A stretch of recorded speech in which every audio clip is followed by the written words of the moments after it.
క్రీస్తు యేసునందు మనలను అతిథులుగా ప్రేమించుచున్నటువంటి మన పరమ తండ్రికి మహిమయు ఘనతయు కలుగును గాక. ఆమేన్. చాలా సంతోషిస్తున్నాను, ఎందుకంటే పురుషులు ఏదో పండుగల సందర్భంలోనే నేను చూశాను.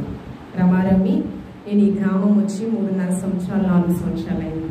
పండుగల సమయంలోనే ఎక్కువ చూస్తాను. అలాంటిది ఈ యొక్క ఉపవాస ప్రార్థనలో మరి నా సహోదరులు కావచ్చు, తాతయ్యలు కావచ్చు, వారి కుటుంబ సభ్యులు కూడా ఎంతో సంతోషిస్తూ ఉన్నారు. నేను కూడా సంతోషిస్తూ ఉన్నాను. కార్యారంభము కంటే కార్యాంతమే గొప్పది. మీరు క్రమము తప్పకుండా ఖచ్చితంగా మీకున్న సమయంలో వచ్చి దేవుని సన్నిధానంలో మీరు నిలబడాలని ప్రభు పేట మరి అన్నయ్యలను, మరి నా సహోదరులను, తాతలను అందరినీ నేను ప్రభు పేట వచ్చి ఉన్నాను.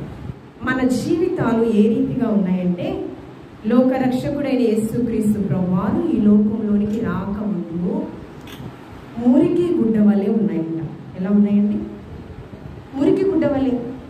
ఆ మురికి గుడ్డలు ఎలా ఉంటాయండి? దుర్వాసన వస్తూ ఉంటాయి.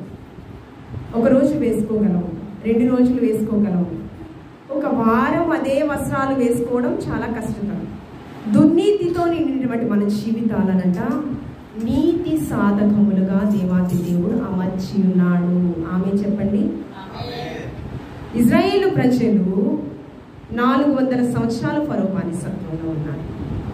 రొమ్ము కొట్టుకుంటూ విలపించారు, ప్రభువా ఫరో బానిసత్వంలో మేము కాడి మా మీద మోయలేని భారాన్ని మా మీద ఉంచుతున్నాడు ప్రభువా. రొమ్ము కొట్టుకుంటూ ఈ బానిస బ్రతుకులు మా వద్దు ప్రభువా, బ్రతికితే నీ బిడ్డలుగా మేము బ్రతుకుతామని రోధించారు, కన్నీరు కార్చారు. అయితే వారి యొక్క విజ్ఞాపన యాచనని విని నిన్నటి దినాన మనం తెలుసుకున్నాం కదా, ఆశీర్వాద కర్తలు ఒక కుటుంబము, ఆశీర్వాదకరమైన కుటుంబము. అంటే ఆశీర్వాద కర్తలు అంటే వారు అనేకులను ఆశీర్వదించడానికి ఆ కుటుంబం ఉంది. ఇంకా వారి ఆశీర్వాదాలు పొందుకున్నారు సమస్తము. ఈ యొక్క బెత్తల అమ్రాను కుటుంబం అంతా కూడా ఆశీర్వాదకర్తలు వారు కదా. అయితే భూమి అన్నంతటిలో మిక్కిలి సాత్వికుడు, నా ఇల్లంతటిలో నమ్మకస్తుడని మోషేని ఏర్పాటు చేసుకున్నాడు. ఇజ్రాయేలు ప్రజలు పగలు మేఘస్తంభమై రాత్రి అగ్నిస్తంభమై దేవుని యొక్క సన్నిధి ప్రత్యక్షతను అనుభవించారు. విజ్ఞాపన విన్నారు, నమ్మకమైన వ్యక్తిని పంపించారు మోషేని దాసత్వం నుంచి విడిపించడానికి. ప్రారంభ దశ బానే ఉంది. కొన్ని దినాలు గడిచేటప్పటికి అవిశ్వాసపు మాట, అంటే 40 దినాలలో కూడా కానాను దేశానికి మేము వెళ్ళలేము. దేవాది దేవుడు ఒక మాట పలికితే సమస్తము జరుగుతున్నాయి కదా, వెంటనే వెళ్ళిపోవాలి. ఎంత స్వార్థం అండి! 400 సంవత్సరాలు బానిసత్వంలో ఉన్నారే, 40 దినాలలో వెళ్ళిపోతాం కదా, పాలు తేనెలు ప్రవహించు కానాను దేశానికి అని సంతోషించాలి కదా. కానీ ఉన్న పాటునే మాకు ఆశీర్వాదం కావాలి. స్వార్థపరుడు, అయ్యో మేము బానిసత్వంలో ఉన్నాము, ఫరో కుమారుడిగా గొప్ప ఆధిక్యతను దేవదేవుడు ఇచ్చాడు, దాన్ని కూడా విడిచిపెట్టుకుని మోషే మా కోసము అనేకమైన శ్రమలు పొందాడే అరణ్య మార్గంలో అని ఒక్క మాట మాట్లాడలేదండి. ఇజ్రాయేలు ప్రజలు ఎర్ర సముద్రాన్ని 6 నెలలుగా చేశాడు. ఆ 40 సంవత్సరాలు కూడా వాళ్ళ వస్త్రాలు మాయలేదంట, చెప్పులు అరగలేదంట. ఎంత అద్భుతం! అంటే ఆశ్చర్యమైన కార్యాలు వారు చూస్తున్నారు కళ్ళ ముందు. కానీ సృష్టికర్తను మరిచి సృష్టాన్ని వారు ఆరాధన చేయడము అక్కడ కూడా ప్రారంభమైంది. మేము ఫరో దాసత్వంలో బానిస బ్రతుకులు బ్రతుకుతూ మాంసాహార భోజనాలు తింటూ చాలా ఆరోగ్యంగా ఉన్నాం. మాకు కీరకాయలు, ఉల్లిగడ్డలు, చేపలు ఇవన్నీ మాకు జ్ఞాపకం వచ్చుచున్నవి. మోషే, ఈ అరణ్య మార్గంలో ఆకలి దప్పులతో మమ్మల్ని చంపడానికి తీసుకుని వచ్చావా మోషే అని ఎవరిని నిందించారో తెలుసా అండి? సేవకుడైనటువంటి, త్యాగం చేసినటువంటి మోషేను నిందించారండి. కానీ దేవాతి దేవుడు ఎక్కడ వారిని విడిచిపెట్టలేదు. నీతి సాధకములుగా మనల్ని మార్చడానికి, నీతియుక్తమైన జీవితము జీవించేలా ఆశీర్వాద కర్తలు వీరందరూ అవ్వాలని, ఆశీర్వాదానికి యోగ్యులుగా వీరు ఏర్పాటు చేయబడాలని శతవిధాల ప్రయత్నించాడండి. ప్రయత్నించాడు. యాజకులు, న్యాయాధిపతులు, ప్రవక్తలు, సేవకులు, గొప్ప గొప్ప వ్యక్తులందరూ కూడా వారి జీవితాలను త్యాగం చేశారు. అందుకే ఆ హెబ్రీయులకు రాసిన పత్రిక నేను చదివిన దాంట్లో ఆ 11వ అధ్యాయం అంతా కూడా విశ్వాస వీరుల పట్టిక. పరలోక రాజ్యానికి వెళ్లే విశ్వాస వీరులు వారందరూ కూడా క్రీస్తుని కేంద్ర బిందువుగా వారు కలిగి వారు ప్రారంభం నుంచి జీవించారు. ప్రతి ఒక్క వ్యక్తిలో ఏదో ఒక పొరపాటు ఉంటుంది, ఏదో ఒక అపరాధం అనేది ఉంటుంది. కొంతమంది కోపం ఎక్కువ, కొంతమంది కోపము లేకపోయినా చేయాల్సిందంతా చేసేస్తారు. అమ్మా కదా, అమ్మో ఇంత ఉందా వీరిలో అని మనం అనుకుంటూ ఉంటాం. మనకు ఆశ్చర్యం కలుగుతూ ఉంటుంది, వీరిలో ఈ లక్షణం కూడా ఉందా అనేది. అంటే తన దాకా వస్తే కానీ తెలియదు అన్నట్టు. అంటే ఒక్కొక్క వ్యక్తి నుంచి ఒక్కొక్క పాఠం నేర్చుకుంటూ ఉంటాం. గుణపాఠాలు అంటారు కదా. నేను ఎవరిని కూడా నమ్మలేని పరిస్థితిలో నా భార్యను, నా భర్తను, నా బిడ్డల్ని, నా స్నేహితులను, నా శ్రేయోభిలాషులను ఎవరిని కూడా, ఇందాక అదే కదా బ్రదర్ అన్నారు, అదే కదా అన్నారు, ఒక స్నేహితుడు అన్నారంట, వెంటనే అది నేను చెప్పాలి, ఆ సాక్ష్యం నిజమే కదా, మనము సాక్ష్యం చెప్పాలి. అందుకే మనుషుల ఎదుట దేవుని ఎదుట ఆ సాక్ష్యము వెల్లడపరచబడే ఒక సమయం ఒకటి ఉంటుందండి. మనం ఆలోచన చేసినట్లయితే స్థితిలో ఉన్నాడు. అతని బట్టి తిమోతికి రాసిన పత్రికలో అపోస్తలుడైన పౌలు గారు తిమోతి ఒక లేఖ రాస్తూ, నేను ఎలాంటి వాడనో నీకు తెలుసా తిమోతి అని చెప్పి ప్రస్తావిస్తూ ఉన్నాడు. చూడండి, మొదటి తిమోతికి రాసిన పత్రిక 1వ అధ్యాయము 12వ వచనం చూడండి. పూర్వము దూషకుడను హింసకుడను హానికరుడనైన నన్ను తన పరిచర్యలో నియమించి నమ్మకమైన వానిగా నన్ను ఏర్పాటు చేసుకుని ఉన్నాడు. ఎవరి గురించి ఎవరు చెప్తున్నారు తెలుసా? తన గురించి తనే చెప్పుకుంటున్నాడు. తన పాత జీవితం ఎలా ఉందంటే, అపోస్తలుడైన పౌలు గారు సేవకుడుగా దేవుని యొక్క మెల్లని స్వరము దమస్కు మార్గంలో వినక ముందు తన జీవితం ఎలా తెలుసా? పరిశుద్ధులందరినీ చాలా హింసించాడంట. శిష్యులను చంపడానికి కూడా ఏమాత్రము వెనకాడలేదు. ప్రవక్తలను అనేకమైన శ్రమలు పాలు చేశాడు. యెరూషలేము దేవాలయాన్ని పాడు చేయడానికి ఏమాత్రము వెనుకాడలేదండి. ఈ యొక్క సౌలు పౌలుగా మార్చబడింది ఎప్పుడంటే, దమస్కు మార్గంలో మెల్లని స్వరం. ఆయన స్వరం అంట జుంటే తేనె ధారల కంటే. కొంతమంది మాట్లాడుతూ ఉన్నప్పుడు ఎప్పుడు ఆపేస్తావా తల్లి? అమ్మా ఇక ఆపేయమ్మా, నువ్వు చెప్పేది ఒకటి చేసేది ఒకటి అమ్మా అంటామా లేదా?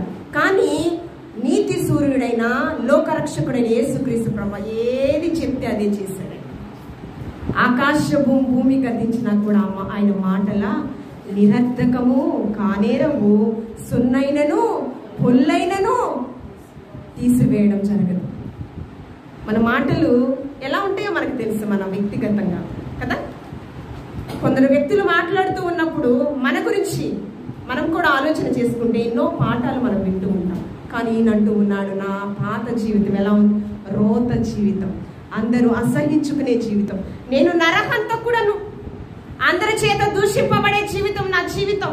కానీ స్వరం విన్న తరువాత, సౌలా సౌలా నన్ను ఎలా నువ్వు హింసించుచున్నావయ్యా? ఆయన యొక్క నేత్రములు గుడ్డితనం వచ్చేసింది, ఏం కనిపించట్లేదు, కనుదృష్టి. అననీయతో దేవుడు మాట్లాడతాడు. చూపును కోల్పోయినటువంటి పౌలున్నాడు, సౌలున్నాడు, అతన్ని ఆదరించు అని చెప్పినప్పుడు అననీయ ఏమంటాడో తెలుసండి? పరిశుద్ధులను హింసించినటువంటి వ్యక్తి అండి ఇతను. ఏమన్నాడు? పరిశుద్ధులను హింసించాడు ఈ పౌలు. కానీ అతని గురించి ఏ విధంగా దేవాది దేవుడు, అతని ఎడల దేవుని యొక్క చిత్తం ప్రణాళిక ఏ విధంగా ఉందో ఒకసారి మనం చూద్దామండి. చూడండి, అపోస్తల కార్యములు 9వ అధ్యాయము, అపోస్తల కార్యములు 9వ అధ్యాయము 15వ వచనం చూడండి. అందుకు ప్రభువు నీవు వెళ్ళుము, అన్యజనుల ఎదుటను రాజుల ఎదుటను ఇశ్రాయేలీల ఎదుటను నా నామమును భరించుటకు. ఎవరి నామం అండి? నా నామాన్ని భరించుటకు ఇతడు నేను ఏర్పరచుకున్న సాధనమై ఉన్నాడు. ఇతడు నా నామము కొరకు ఎన్ని శ్రమలు అనుభవించవలెనో నేను ఇతనికి చూపుదునని అతనితో చెప్పాను. ఏం చెప్పాడండి? నా నామము కొరకు ఏర్పాటు చేసుకున్న నా సాధన. అంతేకాదండి, ఇతడు నన్ను మహిమపరచుటలో, నా రాజ్య స్థాపన కార్యక్రమంలో ఎన్ని శ్రమలు నేను కలుగ చేస్తానో నీ ఊహకే అందము. అందుకే యేసుక్రీస్తు ప్రభువారు శిష్యులు అనేక మంది ఆయనను వెంబడిస్తూ ఉన్నప్పుడు, మీరు నన్ను వెంబడింపగోరిన ఎడల, చాలా మంది వెంబడించారు. కొంతమంది ఏమో స్వస్థతలు పొందుకున్న తర్వాత మరలా ఆయన దగ్గరికి రాలేదంట. అనేకులు ఆయనను వెంబడించారు. స్వస్థతలు పొందుకున్న తర్వాత కొంతమంది వెనుదిరిగిన పరిస్థితి. మరలా వెంబడించే వారితో సూటిగా ముఖాముఖిగా ఆయన మాట్లాడుతూ ఉన్నారు. మీరు నన్ను వెంబడింపగోరిన ఎడలా, నా సన్నిధికి వచ్చిన ఎడలా, మీరు క్రైస్తవురాలని చెప్పుకున్న ఎడలా ఏం చేయాలో తెలుసా? తనను తాను ఉపేక్షించుకుని, తనను తాను మరచిపోయి, తాను ఉపేక్షించుకుని ప్రతి దినము తన సిలువను ఎత్తుకుని తను వెంబడించువాడే నాకు. ఇప్పటి వరకు మనం చేసుంటామా? మనము మన జీవన విధానంలో ఈ దినం నేను నీకు ఇచ్చేసానయ్యా, 8 గంటలు మనం నిద్రపోయే సమయం కదా, 24 గంటల్లో మిగతా సమయం అంతా కూడా నేను నీ సేవకే, నీ యొక్క మందిర పరిచర్య కొరకు, నీ మహిమార్థమై నిన్ను స్తుతించుటలోనే మిగతా సమయం అంతా నేను గడిపాను ప్రభు అని మనం చెప్పగలమా? దశమ భాగం అంటే సమయములో దశమ భాగం. 24 గంటల సమయంలో 2.5 గంటల సమయాన్ని దేవునికి మనము అర్పణలు ఇవే అనుకుంటూ ఉంటాం. సులువుగా దేవుణ్ణి మోసం చేయాలనుకుంటూ ఉంటాం. విస్తారమైన కానుకలు ఇచ్చాను కదా ప్రభువా, ఇంకా పంట పొలములో నేను దశమ భాగాన్ని ఇచ్చాను కదా, సంవత్సరాంతములో నేను నీకు దశమ భాగాన్ని ఇచ్చాను ప్రభువా అంటే మనం అనుకుంటూ ఉంటాము దేవుని ఎలాగైనా మభ్య పెట్టవచ్చు. ఆయనకు ఒక క్లారిటీ ఉంది. అందుకే జ్ఞాని అయిన సలోమన్ అన్నారు, సర్వ సంపదలు నీ దగ్గరే ఉన్నాయ్యా, ఇంకా నాకు కావాల్సింది ఏంటంటే దైవికమైన జ్ఞానం ఉంటే నేను ఏదైనా పొందుకోగలను. ప్రతి ఒక్క క్రైస్తవుడికి ఒక స్వార్థం ఉండాలండి. తనంటే తను అమితమైన ప్రేమ ఉండాలి.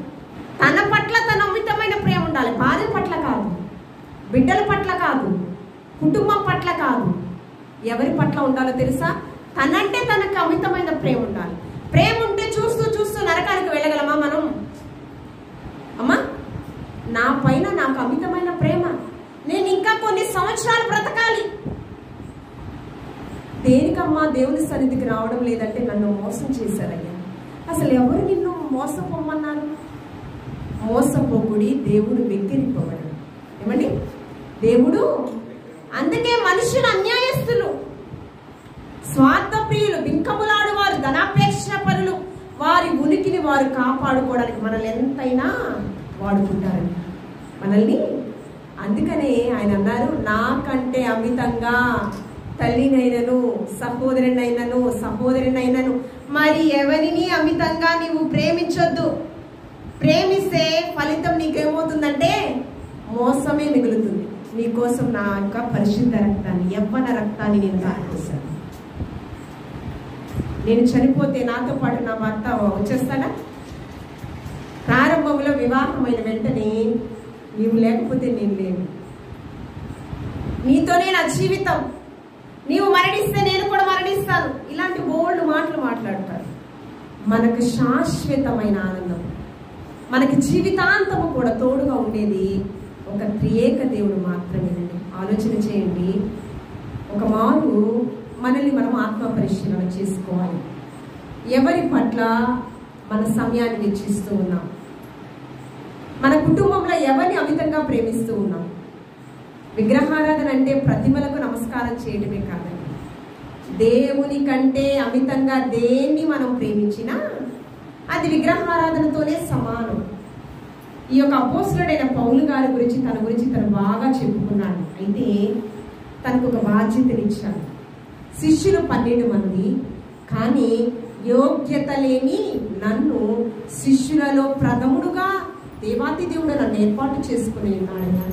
ఆయన సువార్త ప్రకటిస్తూ తన గురించి తను సాక్ష్యం ఇస్తూనే నా రోత జీవితాన్ని, దుర్నీతితో ఉన్న నా జీవితాన్ని, మురికి గుడ్డలా ఉన్నటువంటి అసహ్యింపబడే నా జీవితాన్ని దేవాతి దేవుడు మార్చివేశాడయ్యా. మీరు కూడా మార్పు నొందినటువంటి జనాంగం వలె మీరు ఉండాలని ఒక సంఘంతో మాట్లాడుతూ ఉన్నారు.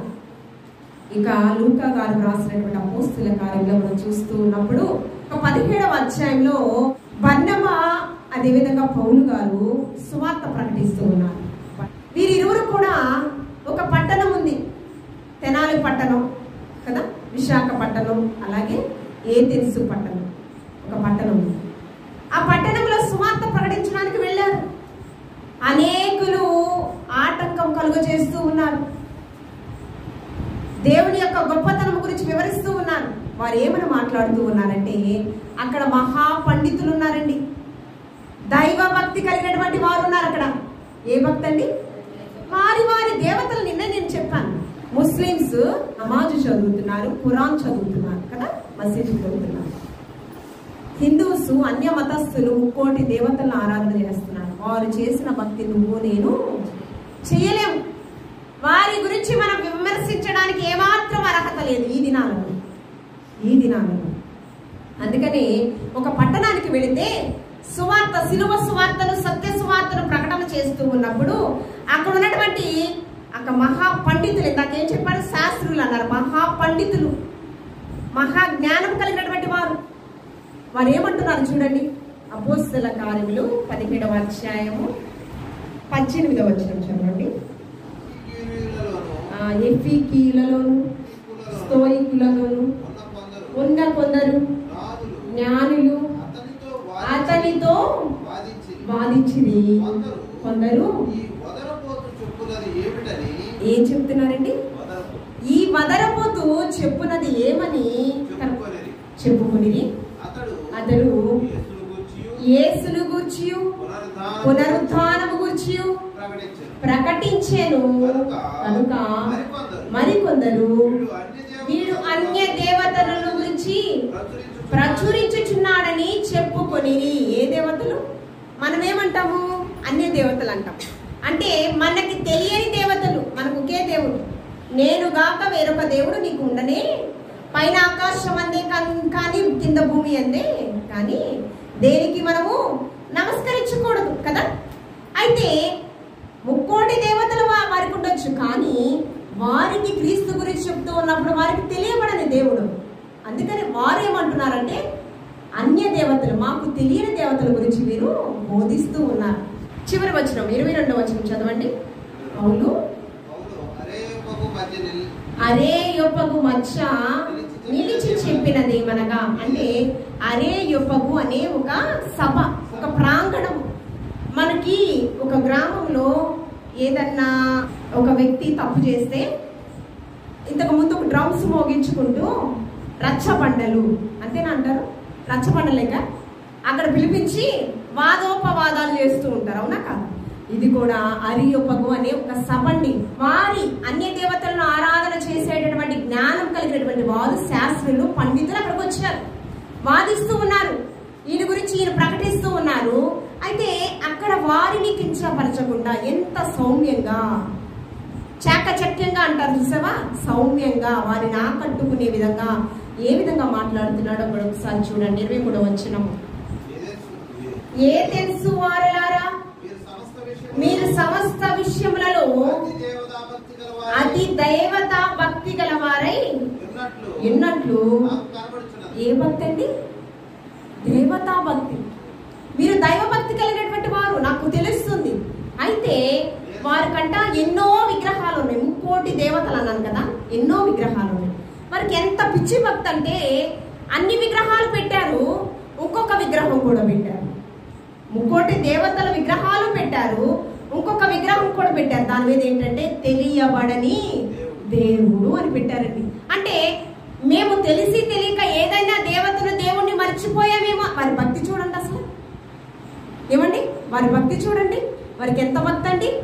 నుప్పుల మీద నడుస్తారు, ఏమండి, కాలి నడక కొన్ని కిలోమీటర్స్ నడుస్తారు. అసలు నిజంగా వారి భక్తి చూస్తే ఎంత పిచ్చండి వారికి కదా.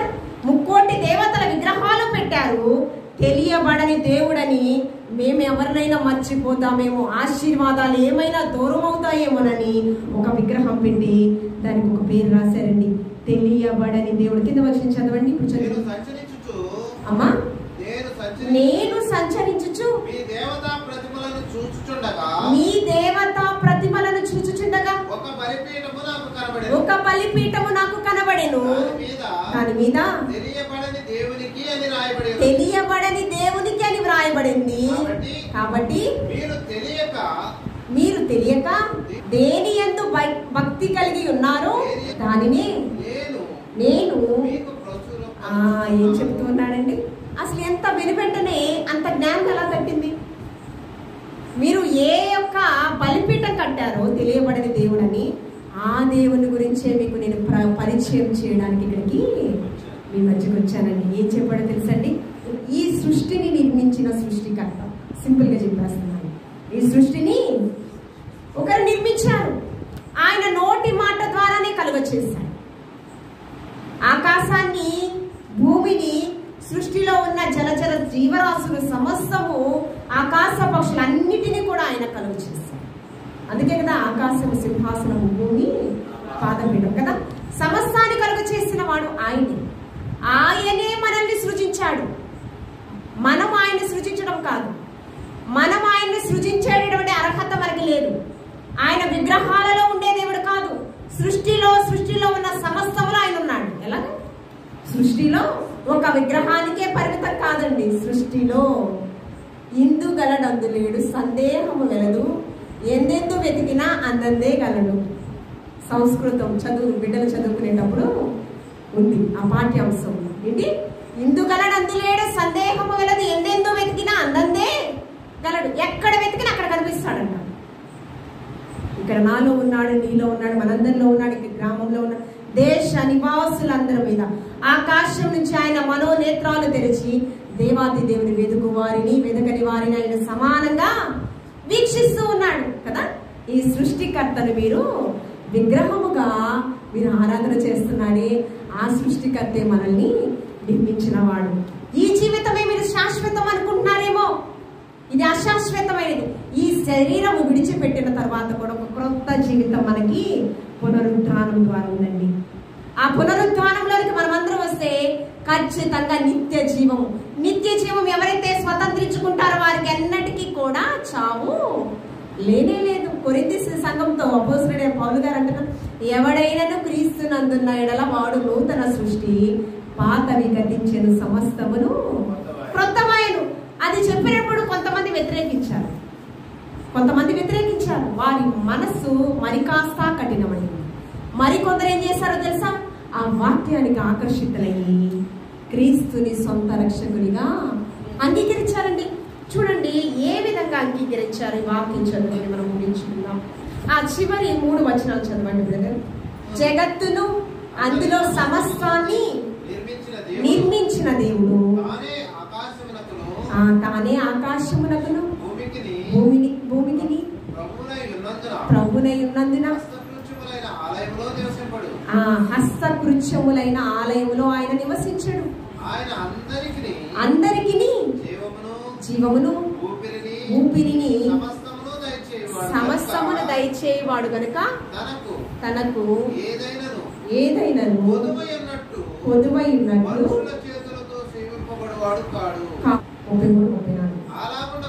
అలాగుండక పౌలు వారి మధ్య నుండగా ప్రకటించాల్సినదంతా ప్రకటించాడు, ఇంకా వెళ్ళిపోయాడు. తర్వాత ఏమైంది? అయితే కొందరు మనుషులు ఎవరిని హత్తుకున్నారంటే ఎవరిని హత్తుకున్నారు? ఆయన చెప్పిన మాటలంట గట్టిగా హత్తుకున్నారంట. ఇందాక పాట ఏంటి? నీ వాక్యమే నన్ను బ్రతికిస్తుంది, నాకు ఒక క్రొత్త జీవితాన్ని కూడా అది ఇస్తుంది కదా. కొందరంట హత్తుకున్నారు, మరికొందరు వారిలో కొంతమంది వ్యక్తులు, దమరి అనేటటువంటి వ్యక్తి కూడా మరికొందరు ఉన్నారు. వీరు ప్రభువుని హత్తుకున్నారంట, ప్రభువుని విశ్వసించారంట. ఈయనే నిజమైన క్రీస్తు అని ఆ కింద వచ్చిన అంతే కదా. హత్తుకొని ప్రభువునందు విశ్వసించిన వారంట. మనము ఎన్ని సంవత్సరాల నుంచి విశ్వసిస్తూ ఉన్నాం అమ్మా? ఒక ప్రసంగం ఎక్కడ ఒక దోషిగా ఒక చట్ట సభలో నిలబెట్టారు అపోస్తలుడైన పౌలు గారు. సంఘాన్ని బంధమాలి. ఒక దోషిగా నేరస్థాపన చేయడానికి కఠినంగా శిక్ష వేయడానికి నుంచోబెట్టారు. అది ఒక వేదికగా ఇప్పుడున్న అవకాశాన్ని నేను సద్వినియోగపరచుకోవాలనుకున్నాను. సూటిగా వాక్యాన్ని ప్రకటించాడండి. కొంత ముఖ్యం ఎక్కడ ఉందంటే మొత్తం చూపిస్తూ ఉంటారు. సూటిగా వాక్యాన్ని ప్రకటించారు. సూటిగా వాక్యం ఉన్నది ఉన్నట్టే ప్రకటించారు. పరిశుద్ధ గ్రంథంలో లేని వాక్కులు ప్రకటించడానికి వీల్లేదు. ఎవరైనా ఏదైనా మనకి ప్రకటిస్తూ ఉన్నప్పుడు, చెబుతూ ఉన్నప్పుడు అది పరిశుద్ధ గ్రంథంలో ఉందా లేదా అనేది మనం చూడాలి, ధ్యానించాలి.